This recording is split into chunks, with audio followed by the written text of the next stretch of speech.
Good evening, folks. Thanks for coming to this event this evening. I remember all the 20 times that Brother Malcolm spoke here. I think I was at every single one of them. Because from the first time I heard him speak in the summer of 1962, that became the person that I listened to in terms of the movement, what was going on. That's who I learned from.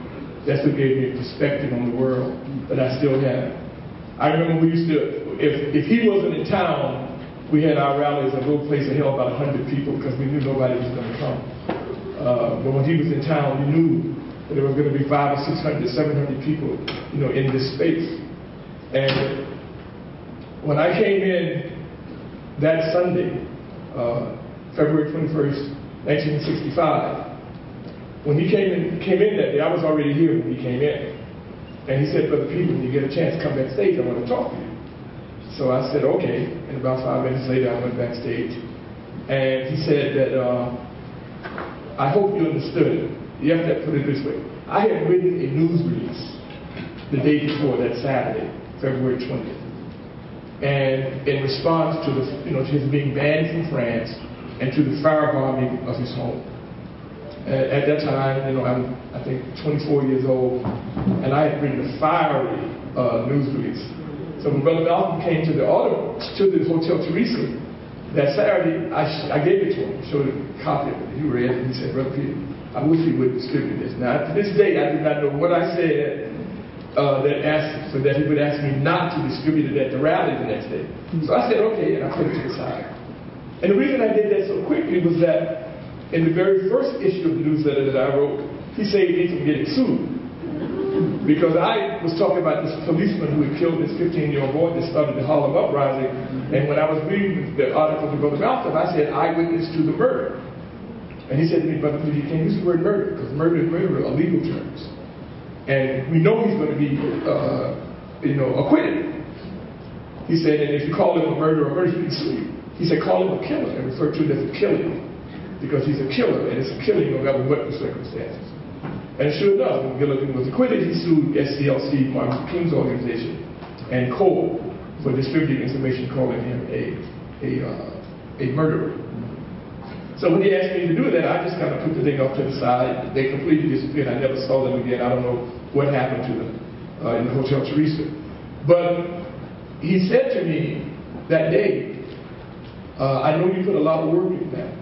And I hope you understand why I asked you to not distribute it. And I said, yes, I understand. And then we went on and talked about other things. I showed him a copy of the New York Times, and the first article I'd ever seen on the Deacons for Defense and Justice. I still think that's the best name ever came out of the Civil Rights Movement. Yes. The Deacons for Defense and Justice. And these brothers had decided they were going to start protecting people who were demonstrating.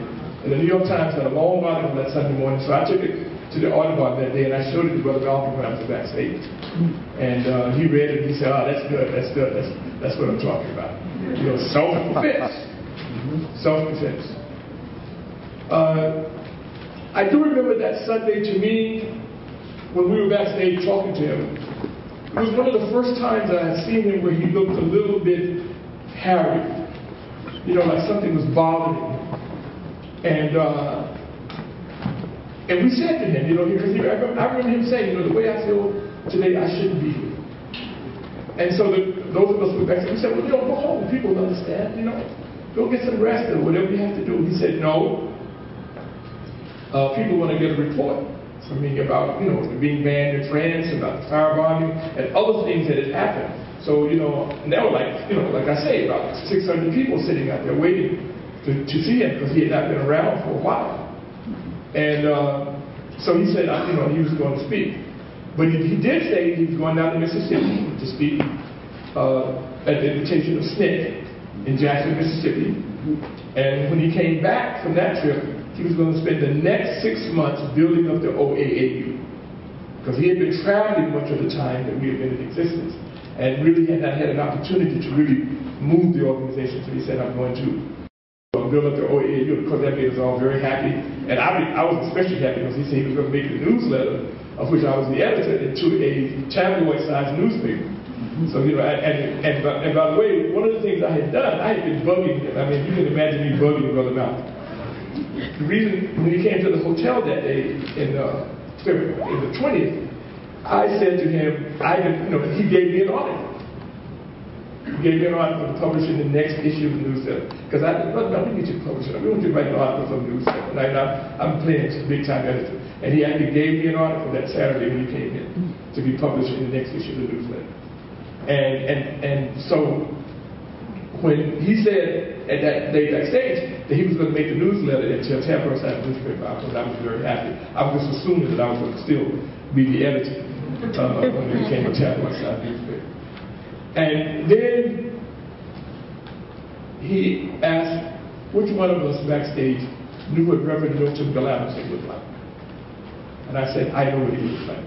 So he said, he's coming here today, and he was going to make an appeal for clothing for the family because the home had been firebombed and had burned up everything. And Reverend Galamazoo, who had been very involved in the New York school desegregation issues, was going to make an appeal to the audience that Sunday. So I said, I know what he looks like. So I went out front. He said, we'll go out front. When he comes in, bring him backstage. Now, the Audubon at that time was almost like the length of a football field. It was a huge space.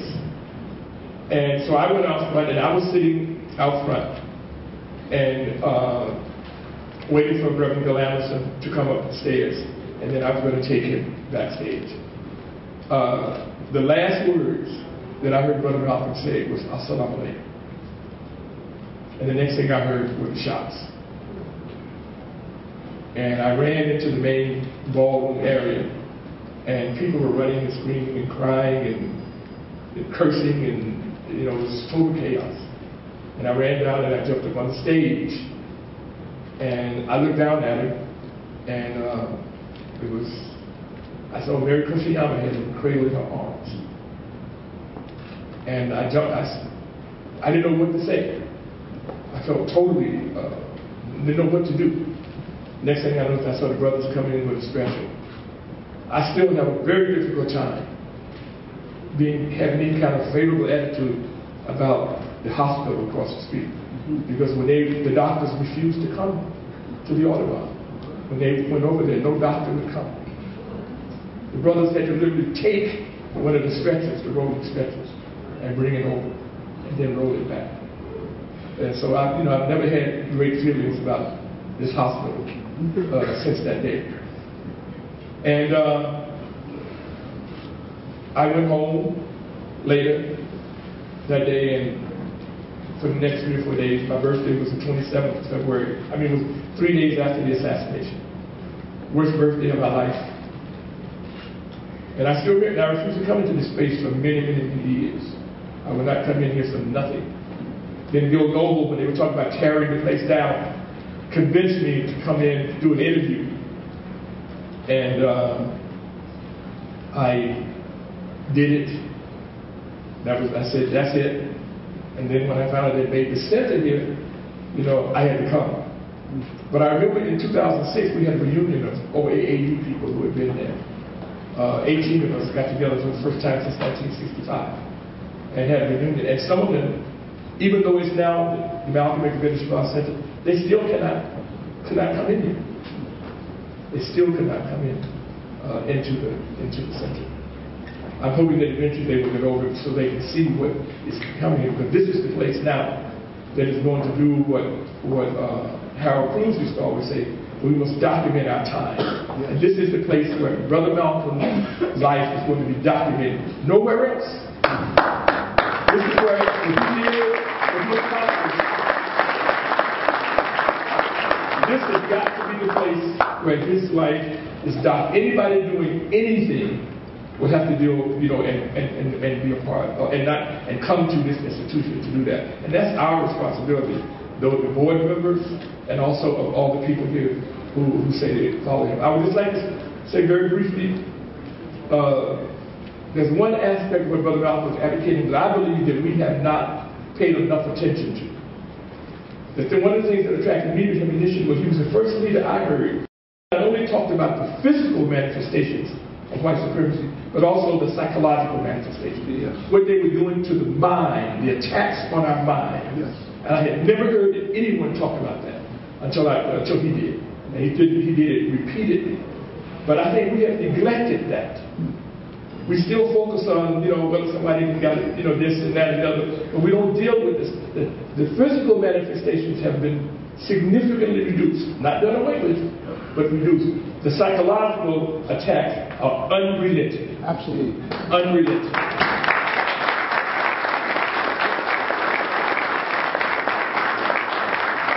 And Brother Malcolm understood this better than anyone else I have heard before or since, that you've got to focus and do something with this constant barrage of psychological attacks on the minds of people, and especially of black people. Got to do something about that. And I hope that the center will become a place where we begin to develop concrete programs to combat this relentless psychological attacks on our people. Thank you very much.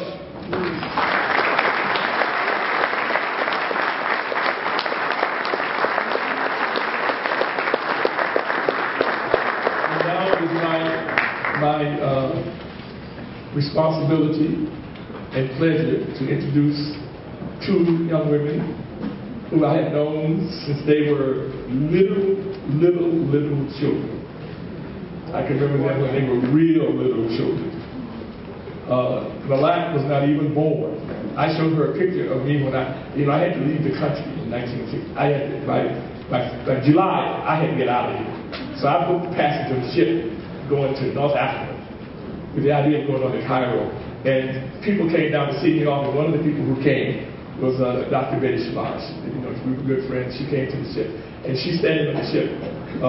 They're getting ready to see me off, and a prayer with Dr. Shabal and Malak. I showed Malak that picture, so he had an opportunity to see her mother like that. But now I would like to introduce to you the daughters of Dr. Baily and Brother Malcolm X, Yasa and Malak Shabal.